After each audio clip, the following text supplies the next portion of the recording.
want to talk about the process that narcissists go through when they discard you. Let me make it very fucking clear. I'm pretty sure the discard process happens while you're still in the relationship with them.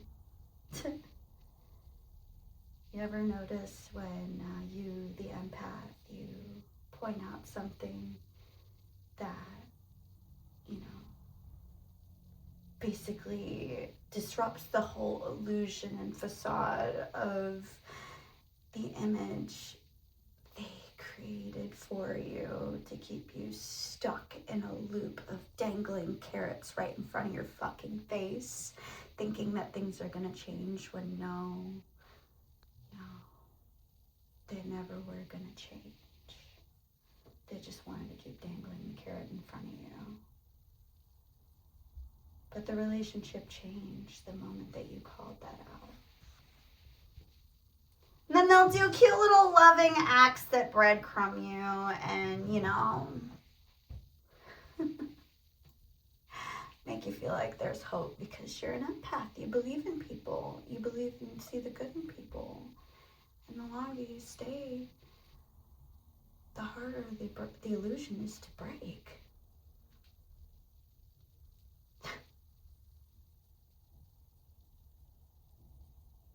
And it's so subtle, From the rip, they'll tell you, oh, I want to spend every single day with you. I want to spend all my time with you. And I said, an empath, that's flattering. That's like, oh, you really like me that much. You want to spend your time with me? That's lovely. Like, that's what a kind-hearted person would think, No. That was my first red flag. Men like that, or even women, because I'm not opposed to any sex here at this point. Because I've seen it in friendships and my family too, so we'll leave it at that.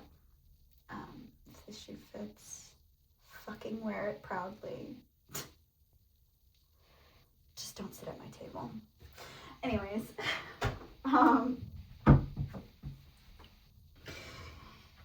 yeah, it's a tactic to try and get you to put all your love and energy into them so they could siphon your light. Take it as you being a rechargeable battery, right? Because we're pretty resilient. We recharge in other ways despite our circumstances. There's more to that. I'll get to that because there is a breaking point. And that's why there's more to it, but I'll get to that in a second.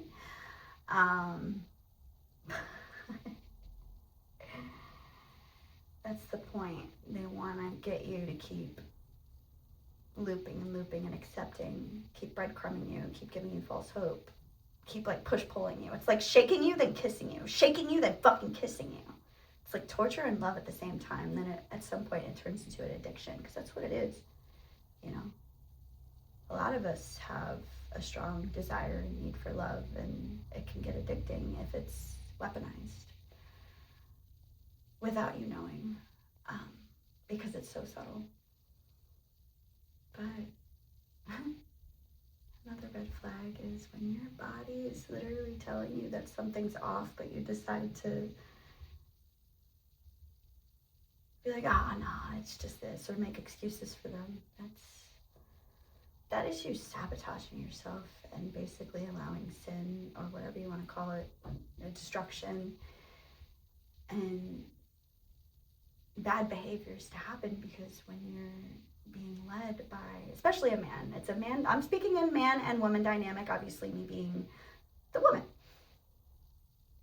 A man is supposed to lead. They're supposed to hold a space for emotions.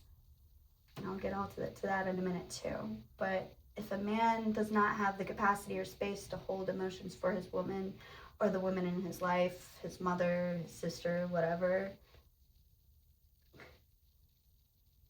Do you think he's going to hold it for you? No. No. And if a man doesn't have the capacity to hold space for emotions, especially his own, and this goes for women too, they're going to bleed onto every single person that they touch, encounter, even friendships. And when that happens,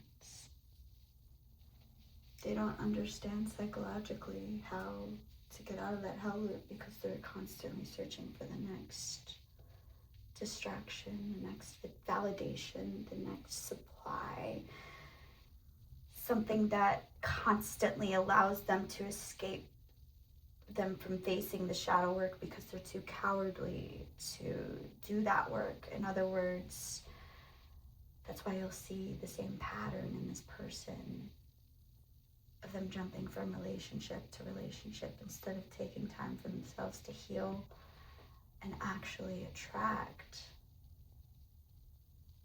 that experience that they say they want to begin with. Because a peace in a relationship, like peaceful relationship dynamics begin with the capacity a man has to hold for emotions. If you aren't holding that space for emotions, that is destruction, chaos, and you're going to continue to attract the same cycle in a different body if you don't take the time, take accountability, speak your dues, say your apologies to people that need them or deserve them. Because if you don't take account for any wrongdoings you do, energy is just going to bring it back to you in a different body, in a different lesson, in a different form. And that's why you'll see the empath,